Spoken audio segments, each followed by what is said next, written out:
पिछले कुछ दिनों में गेहूं की अच्छी पैदावार हुई थी और इसी वजह से गेहूं के दाम काफी गिर गए थे और किसानों को नुकसान का सामना भी करना पड़ रहा था। तभी एफसीआई यानी कि भारतीय खाद्य निगम ने किसानों से गेहूं की सीधी खरीदी करके उन्हें राहत भी दी थी और अब सरकार के पास गेहूं का विशाल भंडार हो गया और इसी बीच भारतीय खाद्य निगम ने एक बार फिर से खुले बाजार में गेहूं को ई नीलामी शुरू कर दी है। सरकार का मानना था कि कंपनियां अच्छा प्रतिशत देगी, पर हकीकत में इस गेहूं की नीलामी में सुस्ती आ गई है। मिलें खरीदी करने के लिए एक भी कदम आगे नहीं बढ़ा रही है। आखिर इस परिस्थिति के पीछे असली वजह क्या है और इसका किसानों पर कैसा असर पड़ेगा, जानते इस सविस्तर वीडियो के माध्यम से। नमस्कार किसान भाइयों, मैं मोनिका पालवे एग्रीको के हिंदी चैनल में आप सभी का स्वागत करती हूँ।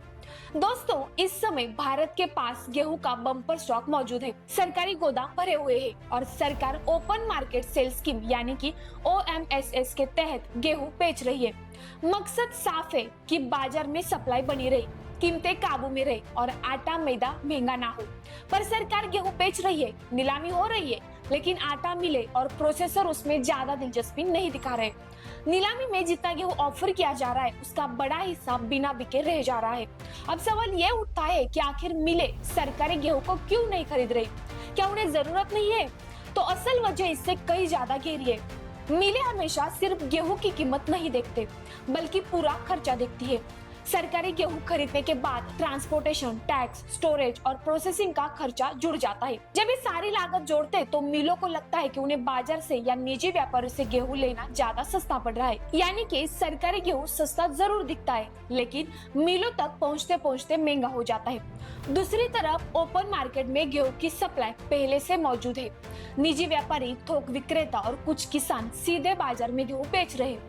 ऐसे में मिलें सोचती है कि जब बाजार से आराम से माल मिल रहा है तो सरकार प्रक्रिया में क्यों उलझा जाए। इसी वजह से गेहूं बाजार में एक अजीब हालत बन गई है। स्टॉक तो बहुत है, लेकिन खरीदी सुस्त है।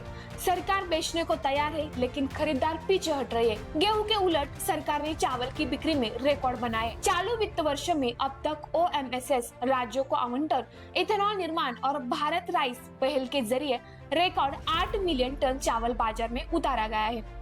इतनी भारी बिक्री के बावजूद केंद्रीय पूल में चावल का स्टॉक लगातार बढ़ रहा है। अभी प्रभावी स्टॉक 32.5 मिलियन टन से अधिक है, जो 1 जनवरी के लिए निर्धारित 7.61 मिलियन टन के बफर नियम से 3 गुना ज्यादा है। अधिकारियों ने बताया कि इसमें वो 37 मिलियन टन चावल शामिल नहीं है, जो अभी मिलर्स से आना बाकी है। कुल मिलाकर गेहूं की अच्छी पैदावार हुई है, पर आज बाजार सुस्त है।